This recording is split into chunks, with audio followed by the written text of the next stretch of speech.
I just want to say that there's a choice between doing everything you can to make yourself feel good, aka catharsis, which is the purpose of the scapegoat mechanism. It's cathartic, as opposed to reflection, where you pause and say, wait a minute, maybe this person's innocent. Maybe they didn't mean me any harm. And this is one of the things that Girard has helped me with, which is, what is sin? So if you have a knowledge of grace and you have a knowledge of Girard's scapegoat process, I think you have a better chance of understanding what sin actually is. I'm going to put it down for this. I've had written 100 different definitions because I really want to I really think this is a pressing thing. The divisive tendency towards believing someone is deserving of judgment because they interfere with your imagined happiness. The divisive tendency towards believing someone is deserving of judgment. You want them to be judged because they interfere with your imagined happiness. If you have somebody else looking to draw you into their conflict, holy cow, be very, very careful. Instead of conflict and aggression, here's governance built on grace. Welcome to Gracearchy with Jim Babka. We've got a pretty quick show today, and it's actually all about the scapegoat. So you might be a scapegoat if you pass 4 tests, and we're going to talk about what those are, right, Jim? Yes, we are. Not that you want to be a scapegoat. Don't get me wrong. Scapegoating is no fun for the scapegoat. No, it is not. No. So we just did an episode, history. We just talked about Anthony Fauci. And that episode, which we will put the link to in the show notes, referenced the scapegoat. We more than referenced. It's in the title. Oh, yeah. No, I was harping on the scapegoat. That was me. Yeah, it's your fault. Yep. Yeah. Okay. So I'm sitting in post-production. I put the timestamps on most of the time, and I do it manually. I re-listen to the entire episode, and there are moments where I cringe or have regret that I should have said this, or I didn't say that, or I said something a little not precisely. And in this, most of the time, it's just, you got to let it go. You have to just kind of live with the fact that you made a mistake, and you got to move on with life. This time, though, I sat and said, you know what? Bill's questions are really good, and I need to think about this. And I've come up with 4 ways that you can know we're talking about a scapegoat here. And I want to be clear, we are talking about the Rene Girard version of the scapegoat. Right. So we have a playlist on our YouTube channel at Gracearchy where we have Girard-related episodes. This will end up in that playlist. So we're going to put that in the show notes for you too, so you can find that quickly. But we have suggested that episode 88 is our most important episode, where we laid out the scapegoat. In fact, the whole system. We started off with mimetic rivalry. We went through the scapegoat. We talked about how Jesus unmasks that. We're not going to get into all those details here today. I just want people to know, if you need reference points, there's not quite enough to grab onto. The one episode I recommend above and beyond all the ones that we've done is episode 88. I consider it our most important piece of work. We have fantastic stuff that I love, but episode 88 is about this, and I encourage people to go back to it. There are some caveats. Well, first, Girard has become a big name. And contrary to what I just read an article the other day where the guy was like, well, he was real big in the early days of blogging. That's not really true. No. He's much bigger now in the 2020s. And he's been attached to 2 very significant names: the Vice President of the United States, J.D. Vance, and Peter Thiel, who, by the way, are connected to each other. Thiel introduced Rene Girard to J.D. Vance. The majority of people who are followers or interested or adherents to Rene Girard's work are not Christian nationalist technocrats. Clearly, J.D. Vance is. And Peter Thiel is the one that's empowered him and helped make him vice president. And I've been struggling. I haven't said this out loud. You know this. I've wanted to talk about Peter Thiel and the Antichrist for quite some time, but I cannot figure out how to condense that into 1 or even 2 shows. I don't know how to organize that. I have pages and pages and pages of material to cover. And usually if I can't fit everything on a page and a half, the show's going to run. Yeah, that's not going to happen. So, but I want to make clear that Girard has been used by a lot of different people. There's a lot of people on the political left who also embrace him, and they're distressed that J.D. Vance likes Girard. So I just want to make clear, we're not advancing either of these partisan views. Second, Girard's take on sacrifice, which is sacred violence, is one of at least two versions of sacred violence leading to the formation of things or the structure of things, particularly the state, that I take very seriously. There's two versions of this. I want to say that I believe sacrifice needs to end. Jesus ended it all. And this includes my view on war. I take it is finished very, very seriously. Girard's take, in particular, is that the scapegoat is based on a mimetic rivalry, which is where two persons or parties are in rivalry with one another. They want the same thing. Over the same thing. And it's not always the case that both parties are aware of the war. It might be only one. There's different types of mediation, as Girard called it. We get into this in more detail in episode 88, and even other things that we cover where we've done this in that YouTube playlist. Can you just clarify really quick on this? Can the mimetic rivalry be between groups? Yes. In fact, it's not uncommon, and we're going to get to this, for people to enroll a mob on their side. Yes. And that's where the scapegoating tends to happen, is as a result of a mob. So, yes. So to make my point clear, neither Grace nor Girard's scapegoat requires us. And this is really super important because you raised this issue when we were talking about Anthony Fauci, but I want to be clear that we are not required to eschew or forsake justice. And we're definitely people. I get this thing where I'm like, well, that's not very graceful, Jim. I'll say certain things, and I'm human. Sometimes they're right. Jim, that's not very graceful, right? Yeah. But grace in that definition is doormat. You lay down and you just let people go trampling across, right? Yeah. Or you lay other people down and you let them go trampling across. Neither one of those things are acceptable. Yeah, neither one of those mirror or describe the practitioners of grace that we've talked about on this show. No, Daryl Davis is to me. Daryl Davis comes to mind. A real role model for the show. Not a doormat. Not a doormat. Not a doormat. Not at all. When people start suggesting that, I recoil, because it's almost like, how do I get across that sometimes grace involves tough love? How do I get across that? And this is the point we focused on in that episode. Truth comes before reconciliation. Reconciliation isn't possible without truth. Forgiveness is possible, but reconciliation isn't possible without some acknowledgement of the truth, some awareness of the truth. And truth, as I pointed out in that show, is our highest commitment. It is higher than the other commitments available. If we aren't grasping the truth, what is the rest of it all about? So you can't have versions of the truth to achieve reconciliation.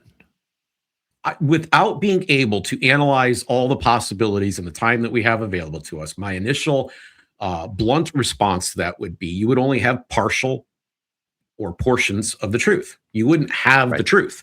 You would have something inferior to the truth. I raise that because that's where I find myself today in this world of trying to discern what's fake from what's real, even let alone of the real stuff, what's true. So the truth I would focus on here today, as opposed to broad truth, for the purposes of this discussion, I do mean broad truth, but for the purpose of this discussion, is the dispute between parties, where one side believes the other has harmed them. Yep. Okay. That's where we're really at today. Yep. And of course, it's always the red shirts that are harming the black shirts. And for those of you who can't see this right now, Jim's wearing red and I'm wearing black. So Jim is really wearing red. It's loud. All right. Bright red. Okay. Non-culpability. This is really kind of interesting because a scapegoat is not like liable. In fact, the scapegoat is an innocent that becomes liable for all of the scapegoating that the rest of us are throwing on it and sending it out into the desert, right? Yeah, I would almost put this in gradations. The key term that we had up on the screen a moment ago was non-culpability. Culpability is the key thing. Culpability implies that you have responsibility for the outcome of what happened. So your act led to the result. Your intent led to the result. So those are culpability factors, right? Yes. You've created some kind of liability. So on a continuum, you could talk about being partially innocent, mostly innocent, innocent, and martyr, basically, right? Right. The Likert scale of culpability. Yeah. But on the other end is culpability. The opposite of a martyr is culpability, right? This is someone who is really, so the scapegoat is someone who is really not responsible, but because there's been a conflict that's boiled up and a war on both sides and peace is sought, what they do is they commit what's called the founding murder, right? It's the murder upon which the peace is based. Yeah. And this is what was done in ancient times, but we tend to fool ourselves and think we're not doing it anymore, but we are doing it. We'll get into some of the ways that we still do it here momentarily. But what we do is we make a sacrifice. And the sacrifice is essentially this. I'm going to say it twice because I want to make sure it lands. The pretense that the destruction of one offender makes the problem go away. The pretense that the destruction of one offender makes the problem go away. The pretense. So we have to agree that if we get rid of this one scapegoat, the problem is gone. Correct. So if we throw the virgin down the volcano. Well, I wasn't going to go that far, but yes. But you get what I'm saying. I get what you're saying, right? Okay. So we pick the virgin because that's innocence, right? Yep. We pick throwing them down because this kind of thinking did exist sacrificially, right? There was a belief that for the good of the whole, we're going to hit on that subject in a little bit too. But the story I want to turn to first that kind of reveals this pattern, kind of unmasks it, actually happens before Jesus. It happens near the very beginning of the Bible. It's this is Cain and Abel, right? Yeah. Yep. So Abel is innocent. Cain murders him out of rage. He's very upset because Abel, apparently his sacrifice received God's favor and Cain's did not. Okay, so the rivalry is I want God's favor too, right? Correct.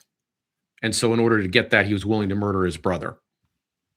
But we hear, unlike a lot of mythology, which takes a lot of these same stories and presents puts a sanitized layer over top, so that the murder's slightly hidden or hidden entirely. So you're told about various things that happen, but the part you don't hear is the victim speaking, or they put new words in the victim's mouth. The victim sometimes even asks for the destruction to be done to them, but not in Abel's case. Abel's blood cries from the ground. Okay. Abel was innocent. And this is where the unmasking of this entire process begins.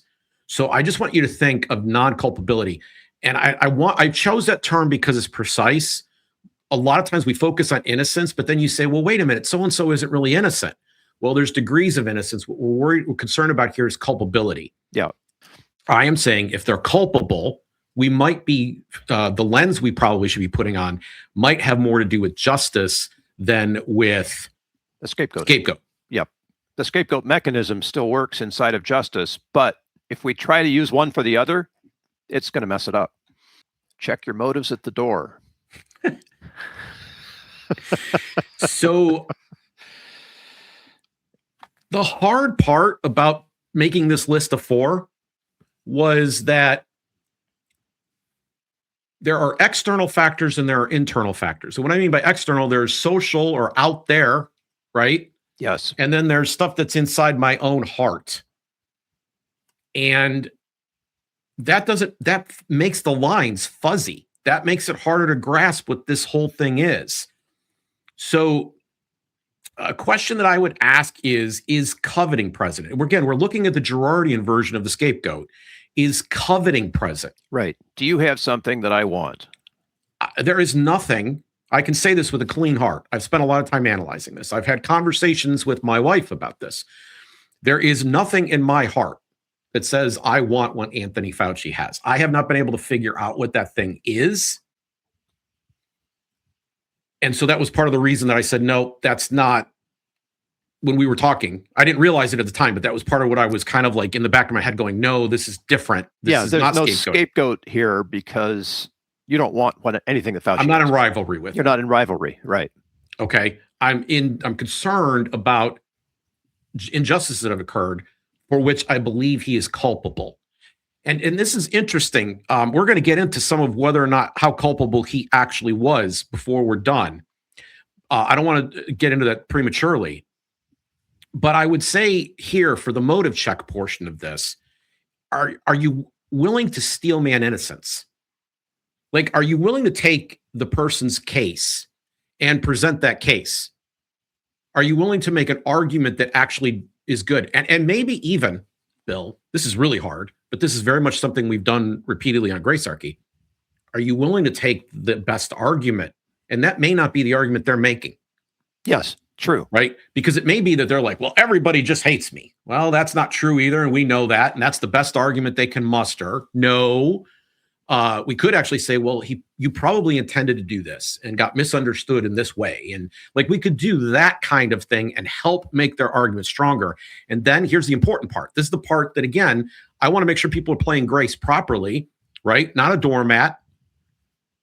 Can we deal with those arguments? Are those arguments sufficient? Can you, so steel manning's two parts. Everybody thinks about, you give your opponent the best argument, but then two, you test whether or not the argument stands up. And those are the ways that you confront the problem. You don't confront their straw man arguments. You don't invent a set of arguments so you can burn them in effigy, metaphorically speaking. Yep. You give them the best arguments you can think of, maybe better than the ones they would give themselves. And then you say, are those arguments correct? If so, why? If not, why not? And then so this is how you can tell whether or not what are we going to call them? The object of the desire, the other party, the potential scapegoat. This is how you can tell whether or not you're motivated by justice or motivated by the scapegoat mechanism, right? Yeah. I would say that if you're willing to steel man them, you have turned away from scapegoating them. If you can, I mean, it might not be possible. There's a straw steel man too. Where you try to make arguments for somebody and they're all completely bogus. Well, but you have the motivation. Like inside, your motive is pure, right? I'm glad you brought that up because our justice system works like we have just described. Both you and me in the previous moment here have described. So how often do defendants represent themselves in court? And is it a good idea for them to do so? The answer is they don't do it very often. And it is a bad idea for them to do so in general, because most of the time there is somebody whose job is to be a professional advocate. So they have learned the skills of advocating for a client. They're not taking the arguments the person wants to make. And they always avoid making all the arguments that could possibly be made, because that's a very bad thing to do for a lot of reasons. Yep. And they make the best arguments that they think they can make under the circumstances. Now, that's a very narrow setting, and there's certain rules there that may preclude true epistemological, true reality or truth reality claims in favor of just trying to get their client off.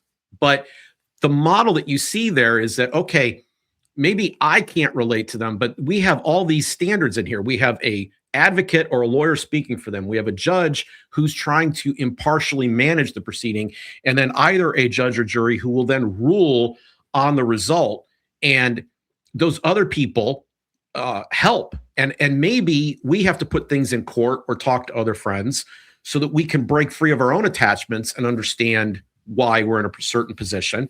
And it's good to have people in your life. My son happens to be one of these people who will tell me when he thinks I'm wrong. He will make arguments with all due respect, right? And tell me, you're all wet, Dad. And gosh, some of those are like cold water in the face, right? It's really good. They can also be very instructive. Yes. So we went back to culpability at the beginning. The all-time great unmasking, and this is Girard's view, comes from Jesus, because his trial was inherently unjust and it was designed to satisfy a mob. And the claim that was being made against them was that he was tearing everything apart. Now, I'm oversimplifying. That story is very rich. There's a lot of details we're going to go down, but there's one character in the story that really, really stands out to a Girardian, to somebody who's following Rene Girard's approach. And that is Caiaphas, the high priest, who basically is the orchestrator of the entire scheme. He wants Jesus destroyed, and by destroyed, murdered. Yeah, Jesus is a threat to every Pharisaical tradition that was around. He then says, it is better for one man to die than for the people to perish. There's this idea that if we kill this one person, we restore peace, we restore order, we restore the system. But if we let this man live, all of that could be lost, and that's worse. Their life is not worth all of the things I just laid out. They must be destroyed. So in that case, Caiaphas is coveting his power and position. And he believes Jesus is a threat to that. And so that is scapegoating. That's the real version of it. Yep. Sit with that, people. It takes some time, but I promise you, right? You'll get it. Okay, so let's move on. Can we move to rivalry? Yeah. So this rivalry concept is really important, and somewhere in here, maybe we can drop it in as we're talking. I can drop over the Girard diagram so you can see visually how this all works. Yeah, I want to focus on these words we got on the screen for a moment. They are for those listening, rivalry leading to envy. Yes. That's the subtitle of this section, rivalry leading to envy. So the two things that we talked about here are my time spending, pondering and meditating and reading about Girard over the years. But this is the stuff that smacks you in the face. This is the obvious stuff that he says clearly and out loud. And almost every recitation of the Girardian approach ends up coming back to this concept of a rivalry that's based on envy. I use the word envy on purpose. It's not mere jealousy. It's the looking at another person and saying they don't deserve what they have, right? Yes, Bill. Yes, Bill just got a fancy sports car. I hope he wraps it around a tree, right? So that's what's going on. Let's come back to our sacrifice definition, because this is really important here. The pretense that destruction of one offender makes the problem go away. So in the Gospels, Jesus suggests that if you call your brother a fool, you've already murdered him in your heart. And murder in the heart is what precedes actual murder, right? This person's inconvenient to me. They have done something that I reject, resent, hate, loathe, wish they had to suffer as much as I am or more than I presently am suffering. They're responsible. If we got them out of the way, my problem would go away. They are a problem. They're an impediment right now. That's what it means to label someone else a fool in that context, and then to wish their destruction. And so Jesus, a lot of sermons go on about how, don't be careful what you're thinking in your head because it leads whatever, but they don't really explain why that's important. And Girard does. He is saying that this is essentially murder, not because it's a thought crime, right? It is murder because you've decided that another human being is inconvenient to your existence. Your pursuit of your whatever, they've gotten in the way. And now you're actually starting to fantasize about their destruction, their pain, their removal. James, the apostle, in his epistle, went further. He suggested that there was a pattern here. The key part of the pattern was you covet, which is another word for envy. You really want what the other person has. Yep. So you kill. You covet, you kill. That's the pattern. So it's not you kill, you covet. It's, you know what I'm saying? It's like there's a coveting that goes in, and it's like, okay, that gives me my motive now to wish the destruction of this other person. To use a word, the thought crime comes first. Yes. There are two things to say about this. First, that the scapegoat is catharsis. It makes us feel better instead of reflection, which is where we would pause and say, wait a minute, what is my role here? What is the humanity of the other person here? So let me give you an example of the second without delving too deeply here. If you're pausing to think of the other person, we just talked about Steelman. There's a phrase, and it's actually really valuable, almost in a stoic sense, that I didn't mean to hurt you. I wasn't even thinking of you. And sometimes that's said as a burn. It's rude. It's a comeback. It's a mic drop moment. But there's also times where it's sincere. Like, I was just doing my thing over here, and I didn't realize it was going to hurt you. Or I didn't know I hurt you, right? So how many times have you had the experience or observed the experience where someone is raging mad at someone else? I've just done it in the last week. Raging mad at someone else who didn't intend to do you any harm whatsoever, right? It's just like, this person created inconvenience for me at this moment. Like, most of the time, I to my credit, I let go pretty quick. And I realize I'm wrong, but I wish I could always get in front of it. I wish it'd be like, my very first thought would be, no, this person wasn't even thinking of me at the moment, right? They didn't mean to do it. In fact, they had a good reason for doing what they did, right? If only it were that simple, but there are whole industries that are bent on taking the other people apart simply because they perceive that the other people are in their way. Yeah, politics, by the way, is one of them, which is the one we rail against the most on this show. So I just want to say that there's a choice between doing everything you can to make yourself feel good, aka catharsis, which is the purpose of the scapegoat mechanism. It's cathartic. Yeah. As opposed to reflection, where you pause and say, wait a minute, maybe this person's innocent. Maybe they didn't mean me any harm. Okay. I don't know how we get there, Jim, but I think you're right on the cusp of what it takes to make change happen. Okay. Are we going to be happy cathartic, or are we going to actually reflect on what it might mean? Can I get heavy theological with you for a second here? You've got to. The Bible has this concept, the New Testament in particular, but it's in the Old Testament as well, has this concept of sin. Hamartia is the Greek word for it. It means essentially to miss the mark. Now, normally when people think of sin, they think of two things. They think of pleasure. Oh, we're going to go out and sin. So you go to Las Vegas, it's Sin City. And it means you're doing something a little naughty or wrong, a little transgressive that actually is going to make you feel good.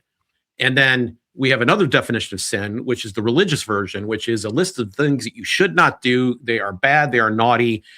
You might even have naughty bits that, are going to send you to hell. You're essentially condemning yourself to hell. And a lot of people react to this by the randomness, the capriciousness of it. Why is this thing wrong and this thing's okay? Like, and I think all of these discussions that have been had over the years are wrong-headed. And this is one of the things that Girard has helped me with, which is, what is sin? So if you have a knowledge of grace and you have a knowledge of Girard's scapegoat process, I think you have a better chance of understanding what sin actually is. I'm going to put it down for this. I've had written 100 different definitions because I really want to I really think this is a pressing thing. If I have enough time, I'll write a book just about sin. It's this important, okay? The divisive tendency towards believing someone is deserving of judgment because they interfere with your imagined happiness. The divisive tendency towards believing someone is deserving of judgment. You want them to be judged because they interfere with your imagined happiness. I said at the top of this segment that the rivalry leading to envy part is the part that nobody misses when they're getting their first course in Girard. That's the one that's the most explicit. Yep. My term for sin, if I wanted to come up with one shorthand, if you put a gun to my head and said you could only describe it in 2 words, I would call it covetous rivalry, which is exactly what Girard is addressing. Covet. Now I'm in rivalry. I envy you. I want you destroyed. But pride, avarice, these could all show up in these situations too. They all would fit inside the definition I just gave you, which is the divisive tendency towards believing someone is deserving of judgment because they interfere with your imagined happiness. So the division is what's happening. There's sin where we're divided from God. There's sin where we're divided from neighbor. And there's sin where we divide ourselves. This is the state that we're all dealing with.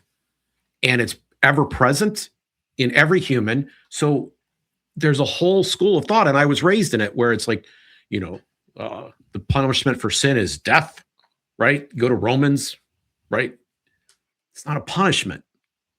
It's a condition that we're in, and it is destructive of relationships. It is destructive within our own spirit, and it's a condition that must be addressed. These divisions should, to the best of ability, and I actually have very specific spiritual and faith-based views on how this is carried out, but regardless of whether you're on my same track or not, I think you can tell, like, that we have a lot of division in the world, and it's not healthy. It's not good. And we'd be better off if there was less of it. And somehow or other in this process, we don't recognize the uniqueness or specialness of all the human beings in the equation. Jim, I'm going to stop you for a second because I think that definition is divisive. Very good. All right, go. And I'm remembering one of our early guests, Pastor Dave Brisbane, who studies Jesus from the Aramaic first century perspective. And I think I've got this right. I'm going to go out on a limb with this one, but I believe the word that is translated as sin in Aramaic is bisha, and that word in Aramaic means unripe. It's simply unripe. It's not ready to be harvested. Okay, I don't have that in my head. So you just put a new thought in front of me. And my initial first blush is to resist it. Oh, because I understand, sure. No. I know exactly there's a liberal tinge to this. And what I mean by liberal, it's like there's a way that we're just not there yet. You're just not realizing your full potential. I like this answer. And that's not what's going on here. What's going on here is that you have placed yourself over and above another human being. You believe you have power. This is not we're discussing two different things here now. All of a sudden. I don't think so. Not in a Girardian sense. I don't think so. And I think this is the core issue that we're dealing with sin, is that the division has been cast. We're going to split something, and we're going to put one thing over another thing. We're going to create the department of things stacked on top of other things. That's going to be our little club. Yeah. Little Monty Python reference for you there. Yep. But it's not absurd. It's real, and it's dangerous. So what I think people tend to do in a state of sin is reach for power. They want to get control of the situation. I would say they reach for force. They want to coerce you. If they were reaching for power, they would bring you along and they would help you ripen. Well, okay, so this is how people differ on words. I did mean more the coercive version of power. Right. So we're not in disagreement here. Right. I just want to be clear about the terms. Okay. They reach for some method to gain control. Yep. Government, dishonesty, whatever. Right. So I think we have to ask, who are my victims in these situations? I think this rivalry leading to envy question, we have to ask ourselves, are we creating victims? Are we scapegoating the innocent? That's the call to action in this section. I love that question. Okay. Is what I'm doing creating a victim? If so, it's force-based, not power-based, and it plays right into mimetic rivalry. Okay. It's like using that for my own good. Yes. Okay. So last point I want to make here, forming a mob, because most of the time the scapegoat happens as a result of mob action. Yes, you can privately scapegoat somebody. We just dealt with that a moment ago, but you probably don't actually have the power to carry out all your judgments. Most of the time, you usually need help. And what we do is we started rolling people. Gossip is one way we go about doing it, right? We start a whisper campaign. We got to get other people on our side. We're going to arrange. We're going to start to build that coercive power by using the energy of others. And we form a mob. We draw other people into the conflict. There's many things to be said about this. Just for the purposes of what section we're in, there's only one thing I want to say. And that is, if you have somebody else looking to draw you into their conflict, holy cow, be very, very careful. Be very, very careful. When you start taking up offense on behalf of another person, even if it seems obvious, you're treading in dangerous territory. Now, when we bring a jury together, when we have police and courts and all the rest of the stuff that we do, we are bringing other people into the equation. So be careful what your role is in that situation. But if you decide you're going to be judge, jury, and executioner together with the person who's angry and broken, hurt, harmed, you may actually be helping scapegoat an innocent. And it's just important that you pause and know that. Okay?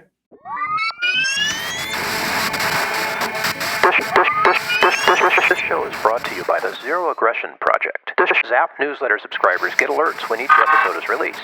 The Zap website is also the pathway by which you can contact us by email and support the show. This program operates thanks to tax-deductible Zap contributions, and we appreciate your support. So, zap the state, and have a nice day.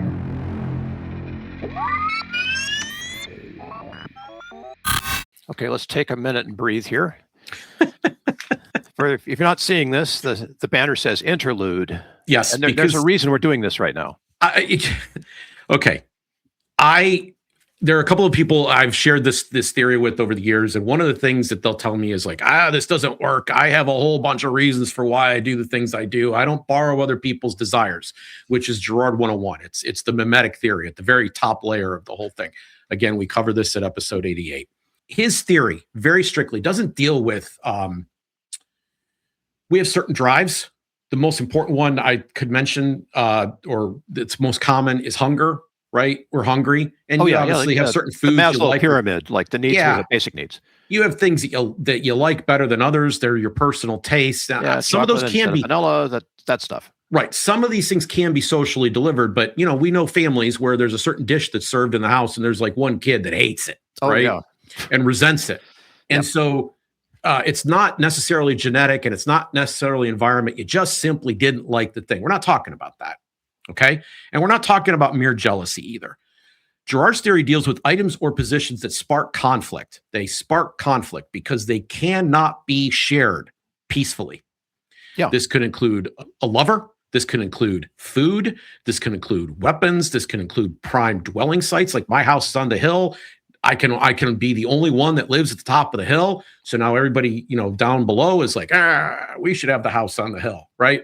Yep. And it's this kind of conflict. Desire has taken place because it is the thing and everybody knows it is the thing. And so, when you start trying to apply it to things like food, or there's other things that could be motivating your action, you may actually have an internal desire. I believe that you can have an internal desire. Strict Girardians say you can't, but let's be honest here. But even Rene Girard himself said this wasn't about your taste in food.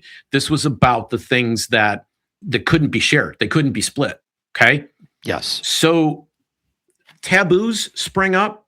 The reason taboos exist, according to Girard, is because in a past rivalry or conflict, these are the things that disturbed the peace. These were the things that caused a break. So we gain certain social rules about how we're going to interact with each other that we can't always explain. And there's always a generation or someone who shows up wanting to re-challenge the rule, unaware that in a previous instance, this led to a murder. And everybody else has kind of forgotten the story too, but they just know it's wrong, right? And they say, well, no, you can't sleep with your sister. It's dangerous, whatever. And they've kind of forgotten what the reasons for all that is, right? Yep. But at some point in time, one of the things that happened is it led to a murder. And everybody got caught up in it. And they're like, we don't want this to happen again. So one of the things we're going to do to prevent it is we're going to have a taboo. I'm still strictly in Girard's land here. Yep. But the other thing I want to say about this before we move on is that markets allow us to give us a safety valve. If the things that we talked about were things that couldn't be shared, but things can be mass produced and sold. And so if you have a nice black shirt and I say, I would like a nice black shirt too, I can go get your black shirt, right? Or I could probably get one as good or better than you and satisfy that need. And all I got to do is pay a few dollars to make that happen. It's relatively easy. It can be easily solved. But now if I want your wife, that's a completely different problem, right? Yeah. So that's where Girard's dealing. And if you're going to consider the scapegoat, you've got to be aware of that fact. And by the way, for anyone who wants to know, great movie on this, Indecent Proposal, is Girardian from beginning to end. And it's a pretty good movie too, but it'll show you how this works in real life. You won't have to experience it for yourself and maybe you'll learn something. Right. So all of this is just set up for what we want to talk about now, which is restoration and vengeance. And this is where it kind of comes home to Fauci and all the other news of the day, right? That the reason we're doing this show that's evergreen anyhow. So let's apply the concepts. So right off the bat, two questions. Are you seeking peace or stoking violence? And are you taking a rooting interest in the outcome of the trial? So I mentioned in the episode that we've discussed several times here today about Fauci that I talked about the officer who knelt on a black man's neck, George Floyd, and why justice was still necessary in that case. But I'm repeatedly confronted with stories like this and literally dozens of others. I was just in an event in May where activity took place in the room by a mob who was highly justified. The person who had was not innocent. There was a person purposely attempting to provoke. It wasn't an accident. It was intentional. And if it had gotten really ugly, this would have satisfied this individual even more. The people who were at this event and who watched the show will probably know exactly what event I'm talking about. The ugliness on the response of the people who were, by the way, taking the bait bothered me more. And this made me unique. In fact, there were people who were angry with me about this. Made me unique and I stand alone unique. I wasn't alone, by the way. There was someone sitting right next to me who completely agreed. I couldn't stand the hate and the acrimony that had crept into the room. So I want to be clear, this person wasn't innocent. They were trying to get the reaction they were getting. They would have liked even more reaction than they were getting, but the level of reaction was so ugly. And the solution was so obvious to me. There was probably more than one solution. One of the things that happens is people start to, after they get into a fight, their egos get engaged and they're like, no, I got to win now. Like they're completely sold out to the mob at this point. And they want to go along, and you definitely don't want to counter the mob because the mob's dangerous. Groups of angry people, dangerous to counter them. So other people get swept up into the whole thing. Were they seeking peace or stoking violence? I don't believe they were seeking peace. No, I don't think it's right when someone's found guilty of something to be like, oh yeah. No, I don't.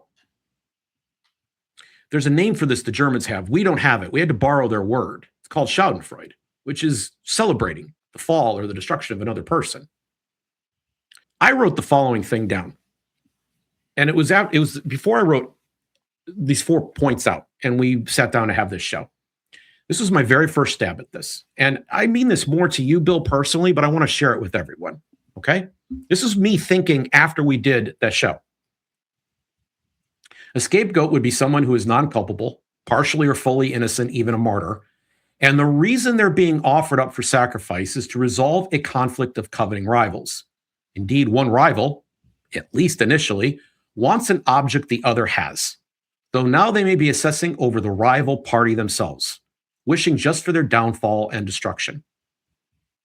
But in this case, Fauci is not innocent, and our critique of him is not about wanting any object he possesses, let alone hoping for his downfall or destruction.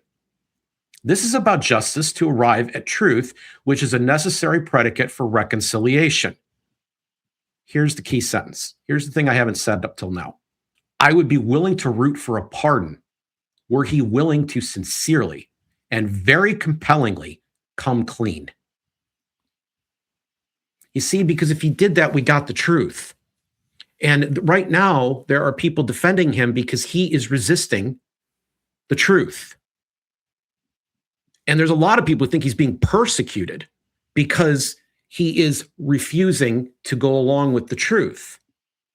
And we have to get to the truth. Remember, the truth is what matters, and reconciliation isn't achievable without discovery of it. And so what he's doing is is drawing a mob of his own to counter the mob that he believes he's under attack from. Is he under attack? Is that your next question? Because I hope it is. Is he under attack? I have to say to you, Rand Paul has put out a variety of communications over the years, but especially in the days leading up to the hearing, he put social media stuff out that I found abhorrent because he basically was taking a rooting interest here. We're going to bring him down. We're going to put him behind bars. We're going to ask him the question that's going to capture him or cause him to fall into perjury. Listen, it might have been the right strategy, But I certainly wasn't going to celebrate it and put a picture of a guy on his bed with his book open and his feet in the air, with rouge on his cheeks. I wasn't going to do that to him, which he did. I wasn't going to celebrate, we're going to get him. No. And that's how politics works. Everybody gets on the team and starts rooting. But I wish we could actually get to the truth without having to go through all this. I wish he would just stand up and say, here's what I did. By the way, the evidence is overwhelming. And I'm going to come completely clean. And I'm going to come clean. When I say compellingly, I mean so clean that anyone who is still, quote unquote, defending me and proclaiming my innocence would be standing on an island by themselves, because even I've abandoned them. So this is one of the great lessons that we have yet to learn, which is how powerful the truth really is. Yes. And I think you've just illustrated how, in Fauci's case, the truth is his trump card.